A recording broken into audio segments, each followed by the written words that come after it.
2020 was a huge year for true crime and cold cases. One of the Zodiac ciphers was finally solved, and many John and Jane Does finally got their names back after many decades of being unidentified. Here's to hoping that 2021 brings much of the same and more cases finally get closure. Number 5. Lee Erdmann, a 37-year-old father of 5, was shot dead in the Wellington pub on September 10, 2011 during a night out. On that evening, Erdmann was sat at the bar chatting with his attacker, who speculated to have been organizing the attack via text message. It's been alleged that the perpetrator texted a friend asking them to drop off a weapon. At around 2:50 a.m., Erdmann excused himself to go to the restroom, where his attacker followed him and shot him twice. His attacker warned everyone else in the pub that they would befall the same fate if they spoke to the police.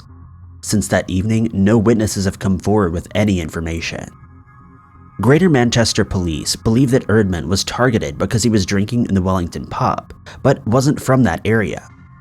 Greater Manchester has faced a growing gang problem in recent years, and police believe that Erdmann's presence upset gang members simply because he was an outsider. In another blow to their investigation, the CCTV hard drive from that evening was stolen before police could analyze the footage. Again, they suspect that Erdmann's attacker was behind this. With no CCTV and no witnesses, Greater Manchester police are at a dead end 10 years later. There were 30 people in the Wellington pub that evening, yet they all claimed to have seen or heard nothing. Erdmann's family explained that he chose that specific pub because he knew that it was one that stayed open a lot later than his local.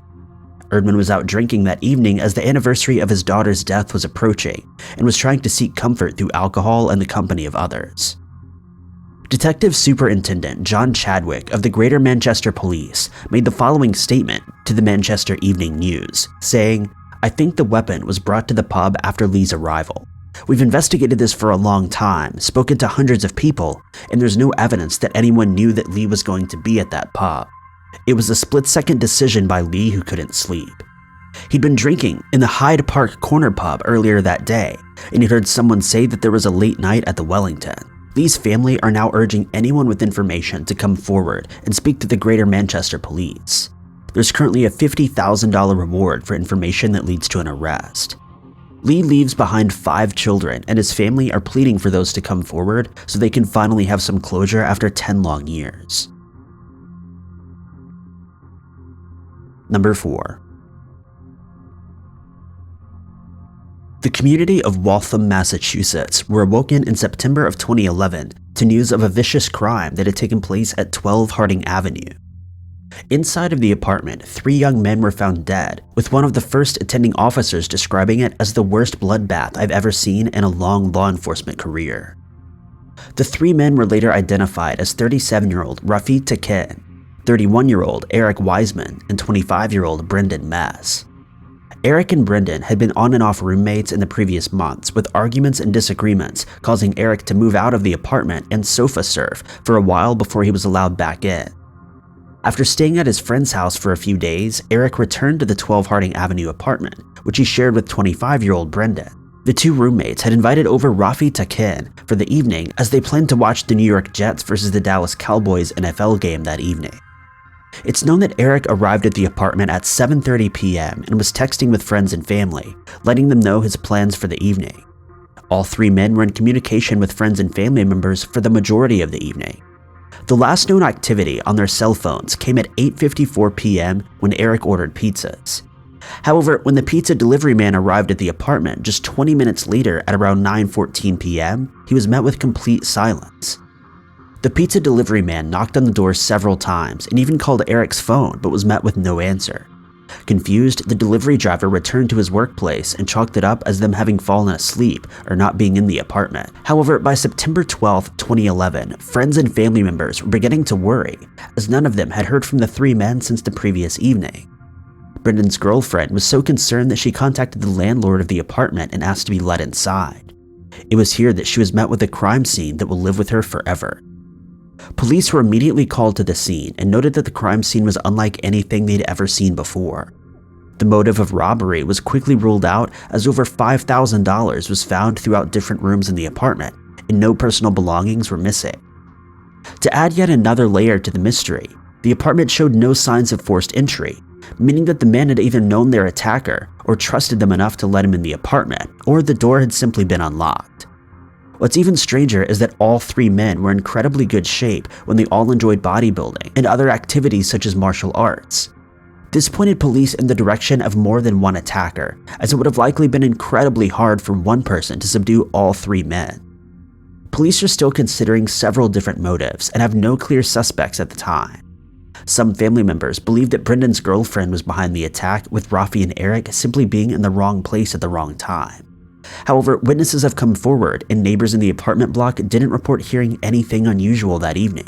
The Waltham triple murders sit unsolved 10 years later, with police still unsure who may be behind the crime. If you have any information, you're urged to contact the local police department at 781-314-3636. Number 3.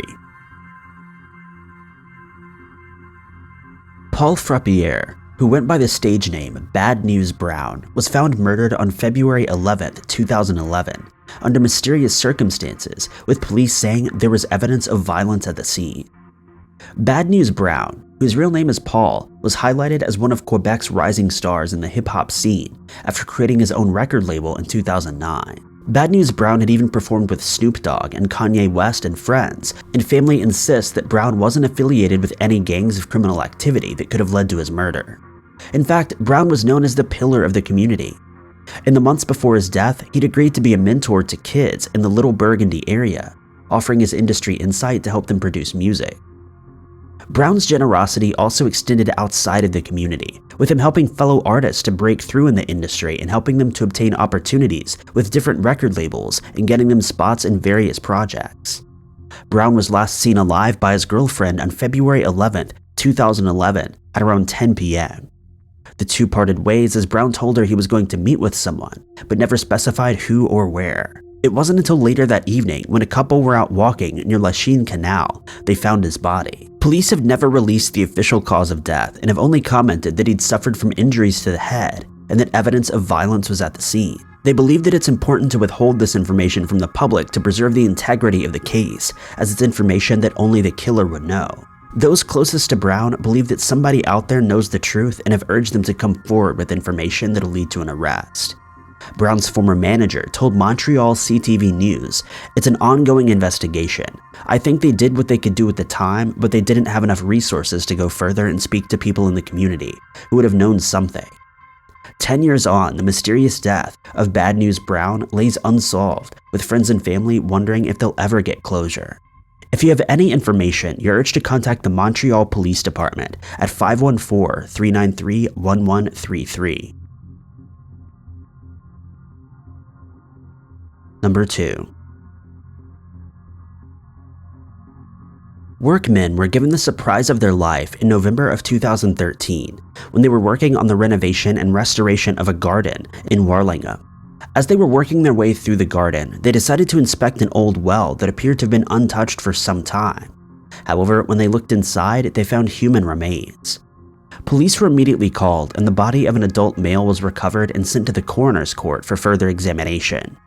The coroner was able to determine that the body was that of Damien Chilka, and that he had died 2 years previously in 2011.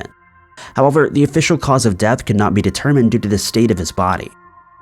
Coroner Selena Lynch recorded her verdict as unlawful killing, but has been unable to provide any evidence at the coroner's inquest, leading to the verdict being unknown. It's been reported that Damien lived at the property where his body was found. However, no further evidence has come to light about his whereabouts in the years leading up to his murder. The only information released about Damien's death was that he'd been assaulted and tied up before being placed in the well. The coroner is unsure whether Damien is already deceased when he was placed there, or if the well is what eventually caused his death. Damien moved from Poland to the UK in 2008 and is known to have lived at several addresses across London, but police are appealing to anyone with information about Damien to come forward to help them fill in the gaps. 10 men were arrested on suspicion of murder, but were later released due to insufficient evidence.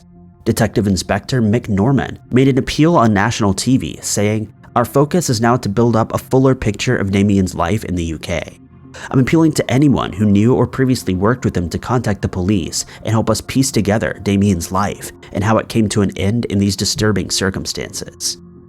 If you have any information, you're urged to contact the local police station using non-emergency number 101 or contact Crime Stoppers at 0800-555-111. Number 1. 24-year-old Samuel Guerra had his whole life in front of him. He was a history and politics student at the University of Greenwich and had dreams of becoming a teacher and moving in with his girlfriend. However, on February 12, 2011, all of those opportunities were taken away from him as he walked out of the train station to meet his girlfriend. Samuel had previously spent the day with friends watching football and boarded the 9:17 p.m. train to where he planned on spending the evening with his girlfriend. As he waited for the bus, he was attacked by an unknown assailant who stabbed him once, perforating his heart. The last confirmed sighting of Samuel was at 21:38 p.m., where he could be seen at the bus stop. Samuel's case becomes confusing when phone records indicate that 10 minutes later, he used his phone to ring a mobile number that was using the Leica network. When asked about this number, his friends and girlfriend said they had no idea who the number belonged to, but believe it may hold the key to finding Sam's attacker. A few minutes later, Sam's phone attempted to call 999, however, the call didn't connect. He was found by a passerby who called 999 in an attempt to save his life, but it was not successful. Police believe that robbery was the main motive behind the attack, as Samuel's wallet had been stolen from him. They believe that his attacker lured him in by asking him to use his phone to make a phone call before attacking him and taking his belongings. Samuel's family are desperately appealing to anyone with information to come forward and help them fight for justice. If you have any information, you're asked to contact Crime Stoppers at 0800-555-111. Thank you guys so much for watching. If you liked this video, be sure to click that like button. Also, don't forget to subscribe and click that notification bell to keep up to date with all of our future uploads. But I've been Ty Knotts, and I'll catch you guys in the next video.